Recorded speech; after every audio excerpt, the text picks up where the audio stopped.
This episode is sponsored by BetterHelp. The holidays are over, the decorations are down, and suddenly everything feels a little empty. It's normal to feel the winter blues after the holiday excitement. January, February, and March are by far my least favorite months of the year. It's cold and dark, and I have to get some extra vitamin D on board. I also need to keep my regular scheduled appointments with my therapist. So if you're feeling that post-holiday funk, I definitely suggest you checking out BetterHelp because maybe it's time to talk. You might also be one of those people like me who makes New Year's resolutions and you get super motivated. So maybe you need someone behind you to hold you accountable and come up with a plan to meet your goals. BetterHelp is super convenient, totally online. You have a therapist right at your fingertips whenever you need them. So head over to betterhelp.com/wifeofcrime1 to get 10% off your first month. That's betterhelp.com/wifeofcrime1 for 10% off your first month. More Chumba Casino fan mail. Love this. It says, Dear Ryan, I love Chumba Casino. They're so much fun. I love the wild ride from the social slots to the slingo to jackpots quicker than a 6-time real spin. Everybody's finding their fun at Chumba Casino. Why don't you find out for yourself? Head to ChumbaCasino.com and enjoy hundreds of casino-style games for free with your welcome bonus. Sponsored by Chumba Casino. No purchase necessary. VGW Group. Void where prohibited by law. 18+ terms and conditions apply. This podcast is an unscripted, unedited conversation about true crime. We take the cases very seriously, but I don't take myself seriously at all, and neither should you. Welcome to Wife of Crime. So, Russ, you know, Airbnb is a multi-million-dollar business, but there is a sinister side to it. If no one lives there full-time and it's known that it's a vacation home, the wrong people can step in and use the space to do horrible things. And in this case, that's exactly what happened. This is the brutal murder of Telma Boinville.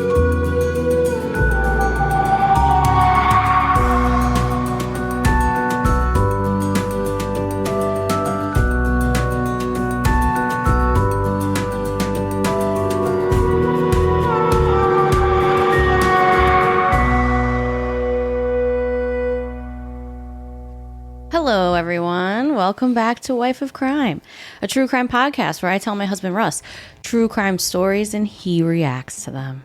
What's up, folks? It's your boy Russ, a.k.a. Mr. Stay Fit, Stay Alive, a.k.a. Shut Up and Let Just Talk, What? a.k.a. I'm Not Shutting Up. You're saying shut up and let Jess talk because people have told you to shut up and let me talk? Yeah, they always say it at me. First of all, you shut up with your message. Well, we're back. We're back in New York City, coming from the Bronx. We were just in the islands in St. Thomas. It was amazing. It was exactly what we needed, the perfect vacation. And then reality hits when you land at JFK. Yeah. If you were watching our stories, Jess was posting some stuff, and the star of the show seemed to be my hat. Yeah, your hat was the star of the show. Everyone kept talking about my big ass hat, and they were like, "Oh, I'm so proud of Russ for like blocking the sun because the hat was huge."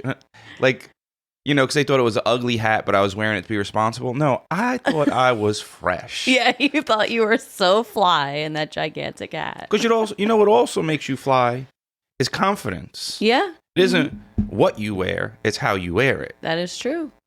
Yeah, you loved that hat. The hat got a lot of attention at the resort too. Oh yeah, people are like, I need that hat. Yeah. And I come from the era where, like, if you have sneakers back in the day, like, oh, where'd you get those? Mm-hmm. And like, you can't get those. That's it. Like, you don't tell. Nobody told anyone what store to go to get your sneakers. They're like, nah, you can't get these. And that would be it. And they're like, oh, you're a jerk. But then it caught on, too, because you catch some fly stuff. You don't want someone to go get your fly stuff, because in New York, we're the flyest. Oh, yeah, that's true. In the words of Jim Jones, we fly high. You know this. Yeah, the hat was the star of the show. We had a great time. It was exactly what we needed, like I said, so relaxing. And we're just looking forward to our next vacation. Well, you know, now that I flew to this island, do I have to put like world traveler in my Instagram bio? I love to travel. I hate that. Just try. Like, you don't have, like. That would be funny if you said AKA world traveler. AKA Mr. Passport Stamp. Like, I don't care. Just do your thing. 21. All right, so I have some sad news. Oh, okay. Well, I'm good at segueing, you know? I just jump right in. My brain's all over the place. Yeah. So you know that father that pushes around the dude with cerebral palsy? Yeah. So Rick Hoyt is the guy who gets pushed around. He has cerebral palsy. And his father, Dick Hoyt, I don't know why people named people Dick back then. Well, his name was Richard. That's his nickname. How does Richard turn into Dick? I don't know. Because wouldn't you call him Rich? Yeah. Well, he's clearly, his son is a junior because his name's Rick. Oh, I didn't know that. Yeah. But then, why wouldn't he be Dick Jr.? Maybe he didn't want to be a little dick. Oh, God. Nobody wants a little dick. Maybe someone. All right, what's the sad news? Oh, so I was reading this article, and the son, Rick, passed away at 61 of respiratory problems, they said. Oh, that's sad. So the father, Dick, used to push him around in marathons. They were stapling the Boston Marathon. So you guys probably seen that. Oh, yeah. I watched this little documentary. It was like a documentary short on them. It was like 30 minutes long. And I literally bawled my eyes out because he would do wouldn't he do triathlons with him and everything? I'm not sure, but yeah, he would. Rick also told his father that he doesn't feel handicapped when he's running. Aww. Like he feels regular. I mean, not that he's not regular. You know what I mean? Because there's always someone out there trying to correct me. But if you don't have bad intentions, correct your mama. Yeah, no, it's true. And his dad, he was like in his 70s, 80s, right? Doing these marathons. Well, if the son is 61. Yeah, he was older. Yeah. Yeah, that is really sad. I mean, that right there is a really good dad, though. That is amazing. But they did triathlons because they would swim. He would put him in a raft and he would swim and pull him. Oh, he did that? And I thought he just would ran. bike. No, they would bike too. And he would be on the front of the bike. It was amazing. I was just looking at this. I looked a little closer. His father, Dick, passed in 2021. And according to this article, it's not very old, but they were stating this weekend, which could be 2 weeks ago or whatever. Yeah. They actually were going to do a Dick Hoyt Memorial Road Race this weekend in honor of Rick's father, Dick. Aww. And this weekend, Rick's nephew, Troy, was inspired and was going to push him in the race, honoring him. But he died.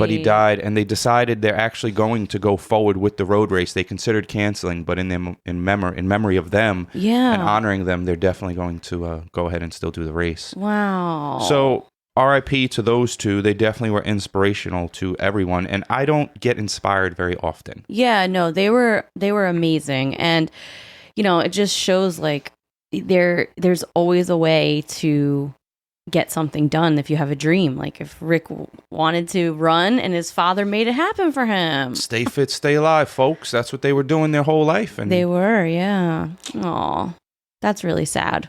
Well, thanks for talking about them, though, because they are very inspirational. Yeah, because I don't really talk about a lot of people unless I'm making fun of them. Mm-hmm. And, I held in every penis joke every time I said dick that whole time. Well, good job. So on the Patreon this month, we watched the Case of the Cannibal Cop, Thought Crimes. Oh, yeah. Yeah, we watched that one. We spoke about it on Patreon. That one got some interesting responses.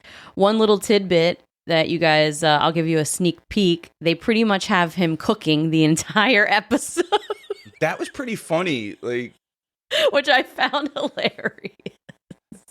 I bet it's someone like me that, finds things funny that other people don't, and they won't realize it. So I'm like, I bet if we just have him cooking, he likes to cook, and he's talking about eating his wife, I bet he won't catch on, and I could get him to do it, and it'll make it kind of a little bit of a comedy. Yeah, it was kind of it was pretty funny that the filmmakers did that. But if you're interested in hearing our coverage of Thought Crimes, the Case of the Cannibal Cop, you can go to patreon.com and /wifeofcrime, and You can sign up at the $5 tier for all of our bonus content, and you have the patron shout-outs. Yeah, there's other tiers and stuff. You get like Jess's notes and a button. I mean, a refrigerator button. AKA magnet. Yeah. It looks like a button, but it stays on the fridge. It makes sense. Mm-hmm. So this week's Patreons, and there are a lot. So appreciate all of you. I didn't pre-read these names, so bear with me as I sound the names out. Heather Jesu? Jesu. Mm-hmm. Okay. Amanda, I thought it might have been like a silent J. No. I'm trying to add trickies in here. Tiffany, Melody, Laura, Joseph, Chloe, Brittany, AK, Nancy, Kimberly, Vanessa, Chastity, Cherry or Sherry, Joseph, Michael, Kaylin, Camille, Sunny, Claire, Megan, Julie, Bree, Rain. Oh, that's an N. Yeah. And Stephanie. So cheers to you guys. I don't have a beer this week. I have my whiskey, so it's very quiet. But in my heart, I'm taking a sip for you. Yes. Cheers, guys. Thank you so much for joining. We appreciate you more than you'll ever know. Oh, wait. You came ill-prepared. Oh, shit. You know what? Review of the week. You missed it. But no, I did not, because I have you to remind me, like you remind me of everything else before I even forget. You want to know how much she reminds me of stuff? So I had to go drop off the refrigerator buttons in the mailbox. Jess does the thank you card. She writes them out. Obviously, she writes it because... Yeah, you wouldn't be able to read his handwriting. So I'm going to the mailbox. She literally tells me how to use a mailbox. Who does, like, how old, like, what do you think's wrong with me? So she's like, when you go to the mailbox, don't put too many in or it's going to get stuck. And then open it and look in and make sure it went down. Like, how stupid do you think I am? So anyway, my micromanager here reminded me. Yes. So this time it worked, but the other time, and you know what? If I never used the mailbox before, just have faith in me that I could figure out how to use a hinge. I had it ready. I knew which one I was going to do. I just forgot. Here it is. So this week's review of the week is from Jade Kath. I reported you to Target. 5 stars. Russ, I work at a Target in Iowa and unfortunately reported you to my store for your theft of the Britney t-shirt. All jokes aside, this podcast is the only thing that gets me through my Target shifts. Russ can be really dumb, but the dynamic of him and Jess makes the show completely bingeable. 10 out of 10. Aw, I love that the people that listen to us feel very comfortable calling you dumb. I make fun of myself all the time. Like, I haven't had nothing really stupid that I've done since I was taking Biggie's thyroid medication for a few weeks. Yeah. Because nothing's going to top that for a while. Yeah, that was pretty dumb. Definitely. Yeah, but I think it's hilarious that they feel very comfortable calling you dumb. And that's all right, because I like clowning. I clown myself. And for people that don't know, one time I stole a Britney Spears t-shirt from Target by mistake. Yep. And it felt really good. I was sticking it to the man. And the Britney Spears shirt was obviously for Jess, because she likes Britney the spinner. No, it wasn't. Don't let him fool you guys. He stole that shirt for himself. Oh, you're full of shit. He's a secret Britney fan. You know what? That's true. When I'm home alone, I spin in the mirror nonstop and sway my hips and keep my pants really low on the hip. Someone help Britney. Oh, I know. Okay. So as most of you know, if you follow us on social media, last November, Russ and I bought a little house in the mountains as an investment property. We've spent the last few months every single weekend getting it ready for Airbnb. Go rent that mother sucker. Truth is, we just want to live there full time, but That's we true. can't because we have our jobs in New York City and we can't move that far away from the city. But we are now currently renting it out on Airbnb. So Airbnb is very interesting. You know, during the pandemic, it completely exploded. But there is a dark side of Airbnb that a lot of people don't talk about. There was a movie that came out a couple years ago called The Rental. It's a thriller where 2 couples rent out this house and they found hidden cameras in the showers. And when they find the cameras, all hell breaks loose. Do you remember that movie? We watched it together. No, I don't remember it. Okay, you don't remember? No. All right. I remember watching a movie where a guy was spying on people. It could have been that, but I don't remember the details. Well, go watch it, everybody. Well, for a fact, our Airbnb does not have cameras. No. And you know why it would definitely not? Even if I just don't give a fuck what anyone's doing. No, I don't either. But that's not why. That's just weird and you shouldn't have it. But yeah. I mean, we have cameras on the outside for security, but never inside. Yeah, like Ring camera. Yeah. So this is definitely a case of art imitating life because there are actually many cases of hidden cameras and murders that happen in Airbnbs. Isn't it a perfect opportunity for a creep to do creepy stuff under the disguise of like something else? Yes, absolutely. Personally, I don't like Airbnbs. You don't? No. Russ hates Airbnbs. Ours is dope. He prefers to stay in hotels. Yeah, because I'm not cleaning anything. Mm-hmm. I'm just leaving my mess right there, and I'm leaving a tip, and someone's making my bed when I walk out. I hate when Airbnbs have this long list of stuff for you to do. And I also don't like staying at Airbnbs because Jess cleans the Airbnb as if she's their cleaner. She's like, it's time to go. Jess is on her hands and knees with Ajax in the tub. That's such an exaggeration. But in our Airbnb, you don't got to clean shit. Just take the garbage out so the house don't smell. Yeah, just take the garbage out and clean up your dog poop if you bring a dog. But anyway, according to Metro News, there is a whole cleanup team at Airbnb called Black Box. It's a team of 100 people who pay off victims of sexual assault and family members of murder victims associated with Airbnbs in exchange for them not publicizing that these crimes occurred at an Airbnb to keep the Airbnb name clean. How much do they pay? Is it a lot? Millions. Anyone want to touch me in an Airbnb? Airbnb actually spent about $50 million last year in payouts. Dude. Not all murders that occur in an Airbnb are perpetrated by the hosts. Actually, most of them are not. I can't imagine something horrific like a murder happening in our house. Like, that gives me chills even thinking about it. I never thought about that. I thought people were just going to go hang out in the woods and have a good time. Yeah, eat glizzies and roast marshmallows. Yeah, well, some really sinister things happen in Airbnbs. And when you kind of go down this rabbit hole online, it's kind of creepy. So the case I have for you today is very tragic and upsetting. This is the murder of Telma Boinville. Are you ready? Yep. One of the most beautiful places on the planet is Hawaii. And the Bronx. I can't even say that with a straight face. No. It's Hawaii. It's jaw-droppingly gorgeous. I've been there once, and I can imagine living in Hawaii probably feels like living in paradise. Because of this, a big part of Hawaii's economy is tourism. There are currently about 10,000 Airbnb listings throughout the Hawaiian Islands. So when Telma Boinville wanted to get a side gig to bring in some extra cash, she figured cleaning Airbnb rentals could be very lucrative for her. And it was. Telma was 51 years old, married to her husband Kevin, and the two of them had a little girl named Makana. Telma was originally from Brazil, but she moved to Hawaii in the early 90s.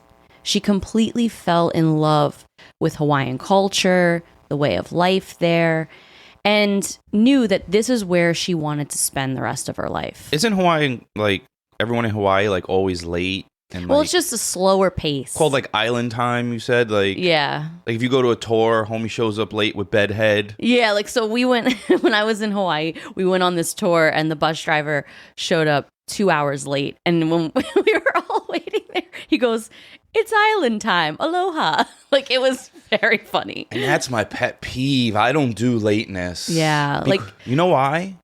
Because your most valuable commodity in this life is time. Yeah, you're a very big stickler. And if you're stealing my time, I just don't mess with you because I have a limited amount. Well, island time is a real thing. And, you know, she loved this way of life because it was just slow, calm, peaceful. She and her family lived on the island of Oahu, and she worked full-time as a kindergarten teacher at Sunset Beach Elementary. She loved to surf, and she did it almost every day. Oh, I want to surf, but the fucking water's scary. She also loved yoga, running, and martial arts. She was very active, physically fit, and lived a very full life. Seems like such a happy life. Yeah, Stay really active, does. Live in Hawaii. Yeah. Clean places, you know. I mean, cleaning ain't easy. Anything She was a works. kindergarten teacher as well. She did the cleaning as a side gig to make extra cash. Oh, probably to like support her like drinking habits after she was surfing all day. She needed a beer after exercise. Well, no. Telma and Kevin were planning a couple big vacations. So in order to save up the money for these trips, she decided, to get this Airbnb cleaning gig. On Thursday, December 7th, 2017, Telma had a cleaning appointment at an Airbnb in North Shore. So there was a couple from Australia arriving later that day. Telma had to get the place clean and ready for their arrival. She picked up her daughter, 8-year-old Makana, from school and brought her to the home with her. Telma did this often. She would just let Makana sit in the car with her iPad, watch a movie, while she was in the homes for about an hour cleaning. Man, remember getting left in the car without an iPad? Oh, man, that was boring. Yo, I used to be in the car forever, and all you could do was look out the window. It's it. You had nothing to do. It was so boring. Or they give you like a coloring book. Like, get this little shit. Like, do kids even color anymore? I don't think so. Yo, Crayola probably went out of business. People do color. Jade makes coloring books from Dead Side Design. She does make adult coloring books. Go buy her coloring books. All her stuff is dope. She does all of our merch, and we have new merch coming. Yes. So this area of Hawaii is incredibly safe. So leaving her in the car for about an hour, like she had done numerous times, was totally fine. She kissed her daughter on the head, grabbed all of her supplies, and walked into the home. About 30 minutes later, Makana said a man with green hair covered in blood ran up to the car, opened the door, and said, "We just killed your mother." What? He grabbed her. He carried her inside the house. Makana said the man wasn't alone. There was a woman with him. The couple then bound Makana's arms and legs, put a bag over her head, and tied her to one of the beds. The couple then left, and the house was quiet. How old is Makana? 8. Oh my God. She would lay there bound in the bedroom for 3 hours, calling out for her mom, completely terrified. Later that afternoon, the Australian couple who booked the place finally arrived.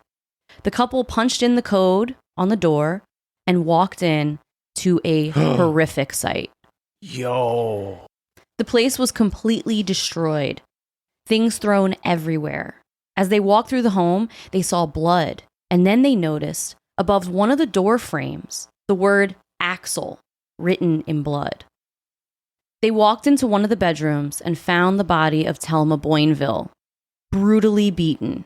I was hoping that wasn't true and they just said it and maybe like took the mom and, not that it's better than dying. Like, hopefully you could get away. No, she was dead already. Fuck.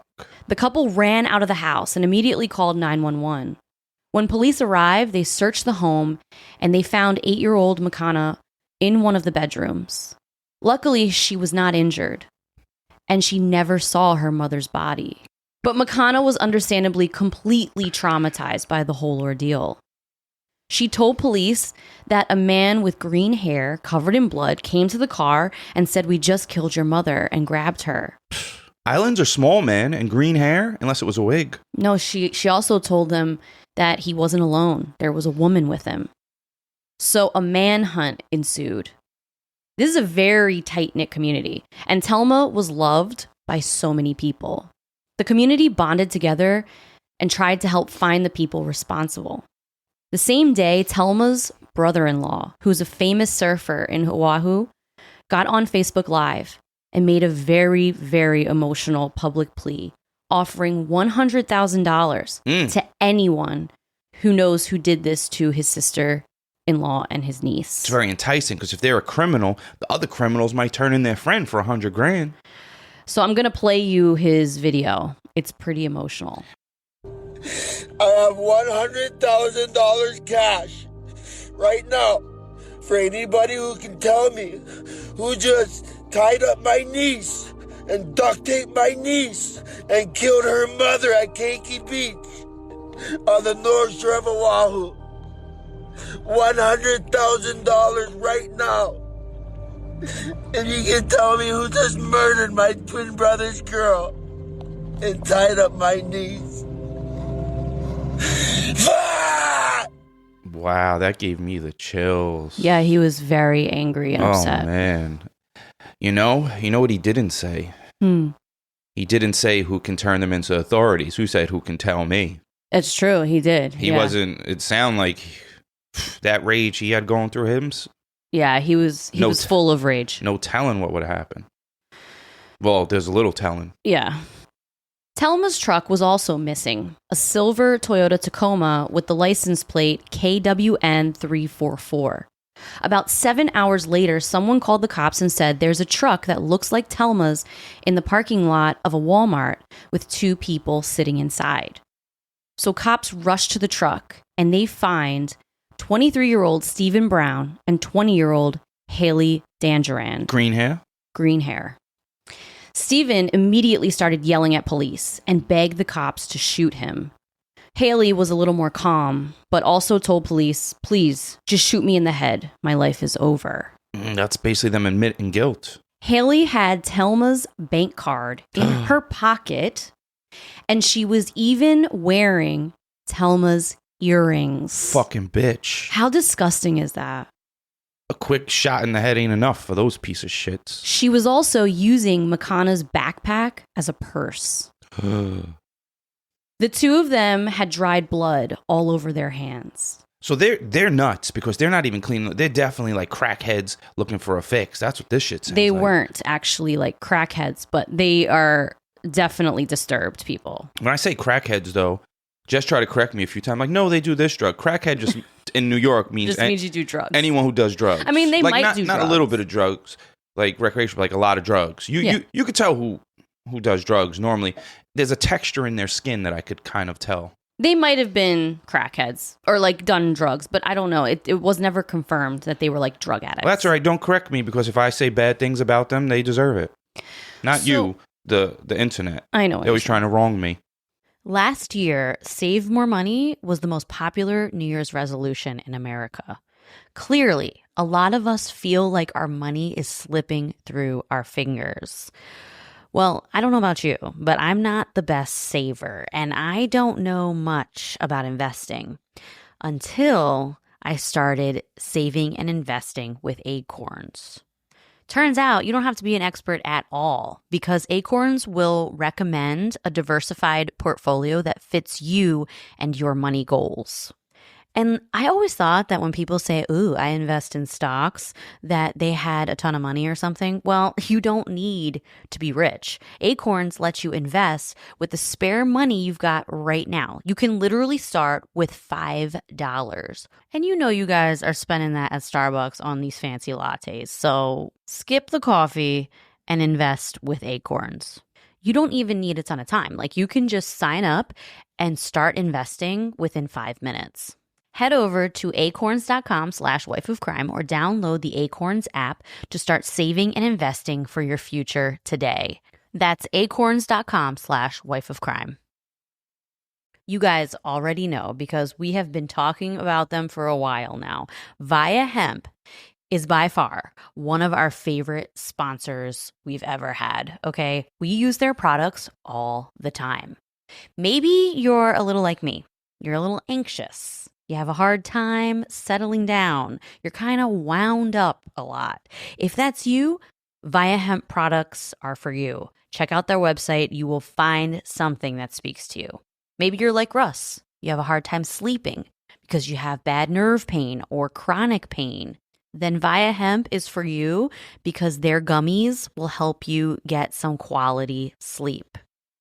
Maybe you're looking to have a really good time. Maybe you just really like edibles. You want to laugh. You want to get the munchies. You want to watch a movie and have a really strong belly laugh. then Via Hemp products are for you, okay? They're literally for everybody. So head over to viahemp.com, promo code wifeofcrime1 to get 15% off your first order. That's VIIAHEMP.com, wifeofcrime1 for 15% off your first order. So who were these two scumbags? Stephen Brown was born in Ohio, but spent a lot of his life in Florida. Stephen was pretty much left to fend for himself as a small child because his father was out of the picture and his mother was involved with drugs. Eventually, Stephen was placed in foster care and spent a few years in the system. He was adopted by the Brown family when he was 11 years old, and he moved to St. Petersburg, Florida, where he finished high school. Classmates said that he was super weird, and there have been allegations that he used to beat his ex-girlfriend all the time. I mean, if he's out there killing people, it's very likely that he doesn't give a shit about nothing. He was arrested and charged in 2016 with a Class C felony, theft in the second degree, and was bailed out in 2017. He moved to Hawaii shortly after, and according to his Facebook page, he was a musician named Axel Hayes Hendricks. Oh, so original. You just... He's a corn. Yeah, that's corn of the day. According to his roommates... That's like if you're going to be a rapper and you name yourself Biggie Tupac. Yeah, it's like... You're an idiot. Yeah. According to his roommates, he was very annoying. No, they literally said that. Why would you be roommates with him? Well, he used to write his name on the walls in the apartment and on his roommates' things. His name or Axel? Axel. Yeah, his stage name or whatever. We would have had to fight. Yeah, you would have definitely. He's definitely punchable. When you look at his face, he's the most punchable face you've ever seen, especially with his crazy green hair. What's his full name? Stephen Brown. Let me look at them. He also, you're going to really hate this. He also bought a dog, even though the lease agreement said no pets allowed. And then he spray painted the dog because he thought it would look cool. Literally spray painted the dog. This dude is a level 11 piece of shit, for sure. Oh my God, I'm looking at his picture now. Yeah. I hope he's in jail having non-consensual sex right now with Bubba. Haley, on the other hand, was the daughter of an elementary school teacher, and she grew up in Oregon. According to her previous classmates and her family, Haley was actually quiet, reserved, and incredibly kind when she was younger. She moved to Hawaii when she was 19 and met Stephen a couple months later. And the two of them fell in love and got into this super toxic relationship. During their arrest, people were filming them on their phones because like a whole crowd came. Because everyone at this point, this community's tight-knit. Everyone's looking for Telma's car.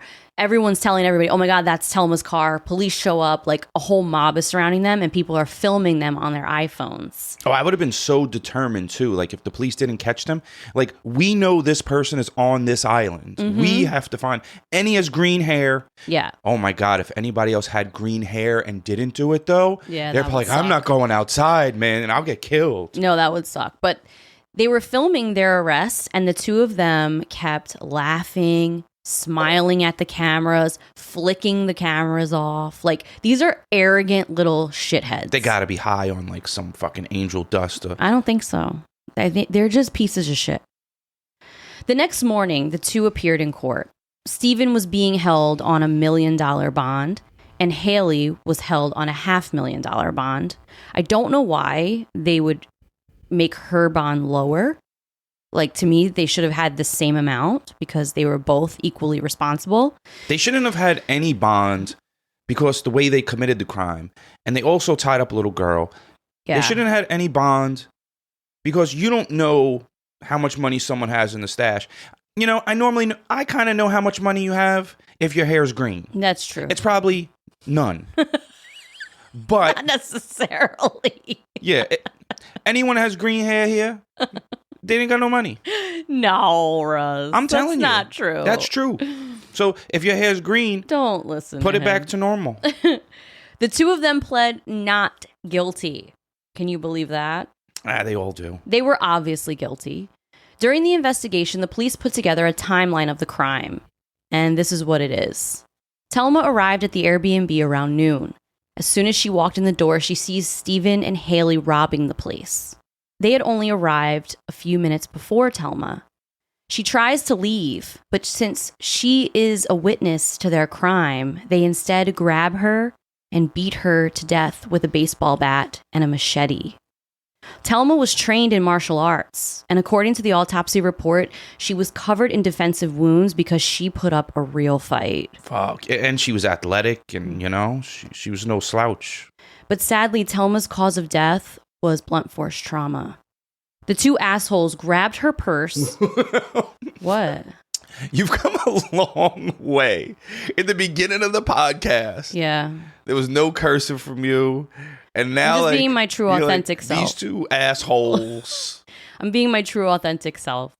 So these two assholes grabbed her purse, her car keys, her earrings, which boils my blood. Yeah, so that means they took them off her dead body. Yes. I mean, that's disgusting. Low lives like this don't have limits or respect, so nothing should even surprise us. It just boils my blood. Yeah. They run out to steal her car, but that's when they realize that Makana is there. So that's when they grab her, tie her up by her hands and feet, and then tie her to the bed. They run off with the truck and would later be arrested in that parking lot of Walmart. It's crazy that they even told the little girl, "We killed your mom." It's crazy. It's disgusting. They're not right in the head. At the crime scene, they found Steven's ID. And he's an idiot. As well as, remember, the word Axel written in blood. What on the wall. Fucking. It's the same name he used on his Facebook page. He's not only the worst person, he's also the dumbest. Yeah. Idiot. At first, they were going to try the couple together, but then they decided to try them separately.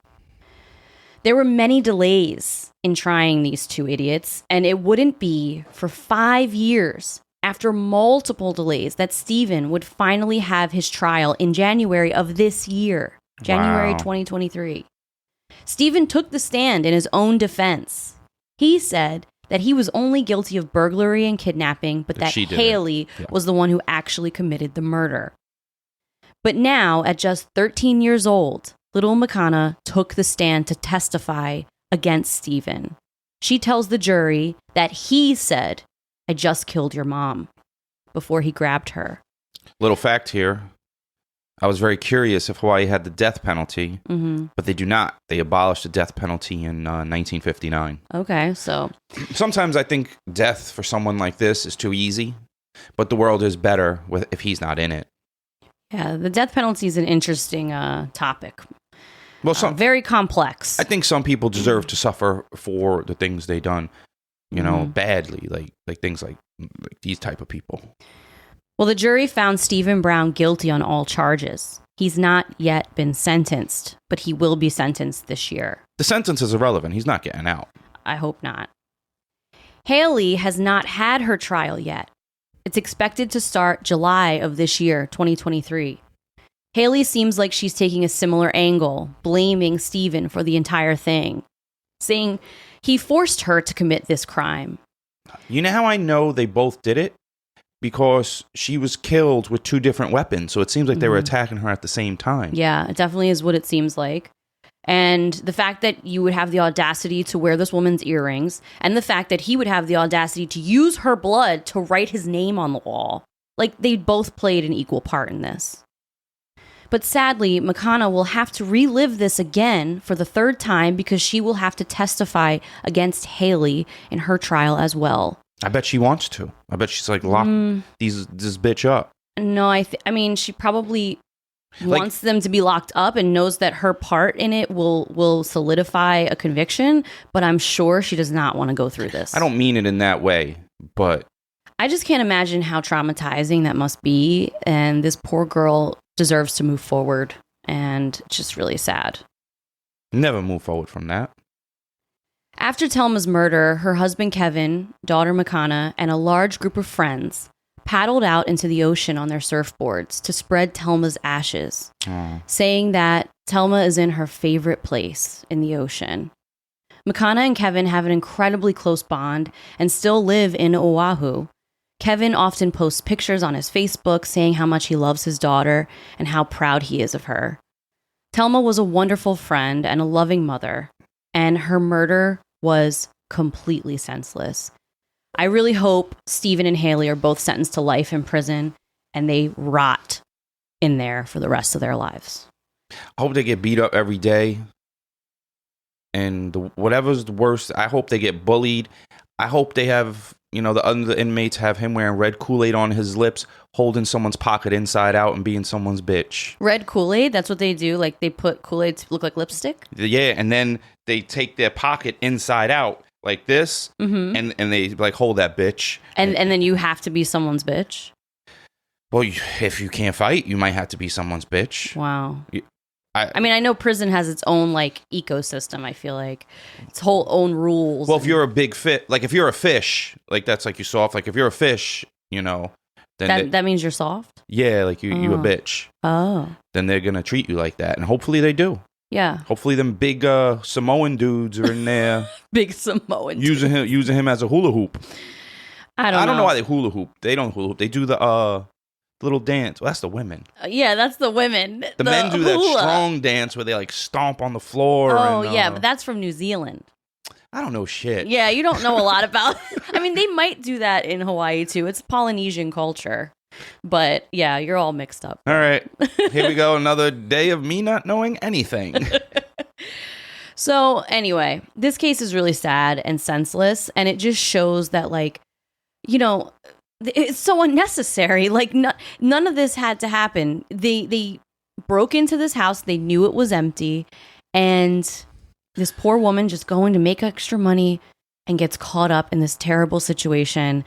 And these assholes just use this opportunity to try to steal stuff from an empty house. And then imagine being the Australian couple that shows up to that scene. Like, that, all of it is just sad and traumatizing. And I just feel so bad for her husband and her daughter. And hopefully after this girl, Haley, is sentenced, Stephen is sentenced and Haley's trial happens in July, they can, you're never going to get closure. We know that. Yeah, I hate that word, closure. We're never going to say get closure, but they can finally be done going to court proceedings and all that stuff. Yeah, that's got to wear on you. But I'd be determined as, a family member to make sure they suffer some type of consequence, and no consequence is enough. Yeah. But that they suffer the most consequence they can legally. Mm-hmm.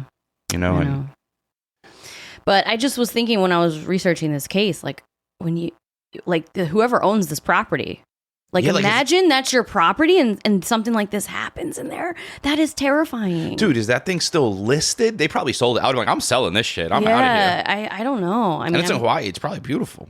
Yeah, it actually was really beautiful. It's a really beautiful part of Hawaii, and it was a really nice looking Airbnb, but like, I wouldn't be able to continue to rent it after that. That's too much. I wonder if anyone ever spoke to the owners. I know if I was the owner, I'm like, yeah, I'm not talking about this, guys. Like, yeah.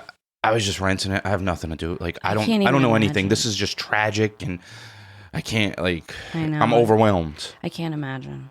Listening to her brother-in-law talk was like, it really puts in perspective how tragic it was. And he's a professional surfer, so he probably had an audience watching it, Yeah.